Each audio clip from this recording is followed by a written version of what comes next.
You won here 3 years ago. How'd it feel out there? What's changed since you've been out there and got that win? Well, the car's changed, so everything that goes along with that, with this next-gen car, is new these days. So just trying to figure it out as we're here doing the tire test a little bit to make sure we can have a good race for all the fans, and maybe we can tune out our car a little bit while we're at it. How'd the tires handle for you this afternoon? They didn't blow out. They're still holding air, and they're round and black, so that's good. So if they can keep them that way, I think it'll be just fine. Good. Joey, how do you think this next-gen car will perform here? I guess what way are you asking me? Just in the way of like racing. Racing in general? Yeah. I think it'll be fine. The draft seems to be a little bigger with next-gen cars, so you got obviously these long straightaways here, so probably more draft opportunities. The big thing is just how wide does the track get? That's what produces a good racing. So is a track 2 lanes wide, or is it 3 or 4 lanes wide? So I don't know how much is the car, or how much is the track prep, whether it's the resin or PJ1 or all that type of things. Right. So is it going to take 2 wins to lock everybody in this year? I mean, you got 11 different winners this year already. No, I don't think so. You think one's going to be enough? Yeah. Yeah, I think it's we talk about this every year. Every year. It's like, oh my gosh, there's so many different winners. There's going to be more than 16 winners, and never is then. You're right. We have 11 at the halfway point. So. Obviously, you Those guys will probably win a couple more. I would think so. Great answer. Obviously, you're at the mercy of Goodyear, but is there anything you were able to learn today, even with the changing tires that you were putting on your car? Yeah, somewhat. They give us a couple sets of tires in the beginning of the day to tune our car and get it closed to where it drives decent, and then they can start firing some different tires on it to learn. For Goodyear, and so that's good. They give us a couple runs, and then we can start going through their stuff and knock that stuff out. Now that we're halfway through the regular season, what have you learned about the tires and how they handle in the weather? Well, they're definitely the weather's a whole different piece, but the tires definitely are different, and we're all trying to figure that out, right? We have 15 minutes of warm up or practice, whatever you want to call it, that we can't change our camber settings or anything like that to where we can adjust much to the tire, and so we're going off of just raw data and not history.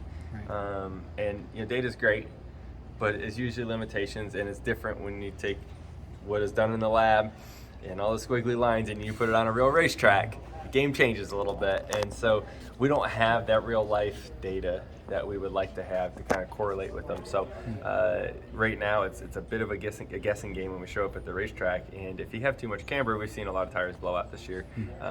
So if you're too aggressive, there's definitely a price to pay. It's about as hot as it gets here at MIS. Do you prefer a hot racetrack here in Michigan, or would you like it a little cooler? I think warm's better for racing. Good weather is good weather. I don't care. As long as it's sunny, I don't really care. But typically, the warmer racetrack's probably gonna put on a better race here. Nice. Yep. What have you learned in being a broadcaster when you broadcast those Xfinity races? How do you apply that to being out on the Cup Series? Well, I don't know if I apply anything a whole bunch. I have fun up there. I enjoy, getting up there and talking about racing, and it gives me something to do on Saturdays. Like we just talked about, there's a lot less practice now on track time, so I've enjoyed going up there and just hanging out. Adam's amazing up there, and just getting to see different things, different personalities. I've been interviewing a lot, like you guys now. I interviewed a bunch of drivers beforehand now, so it's kind of it's just seeing a different side of our sport, and I enjoy that because I think understanding everyone's perspective helps you be better at your job sometimes. And a lot of times as a driver, you may just think everything's about you, and you're frustrated at the end of a race or something like that. And these people doing TV also have a pretty important job, and they're just trying to do their part, so everyone needs to work together, and me seeing that perspective has helped me in those situations for sure. The driver's only broadcast fun? It went great. Well, I mean, it's okay. I think everyone likes seeing us screw up. So,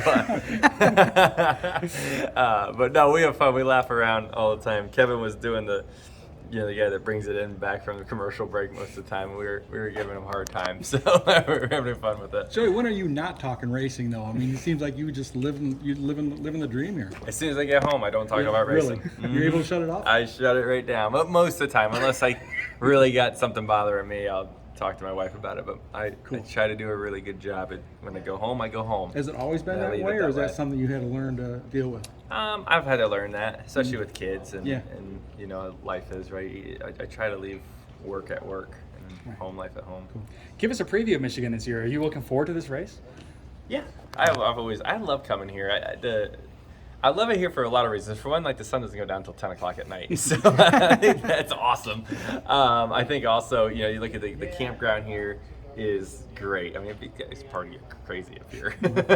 So it's a great atmosphere. The racing's fun. You know, the fact that all the manufacturers are here racing for that trophy is very important. And then you know, hey, this is in Roger Penske's backyard. That's my boss. So, you know, being at his, I don't know if you call it his home track or not, but it's close enough to home where I think it matters. And he, you know, hey, he owned the track at one point, so I think it matters a lot to him. Right, absolutely. Good deal. Thanks, Well, Joe. appreciate your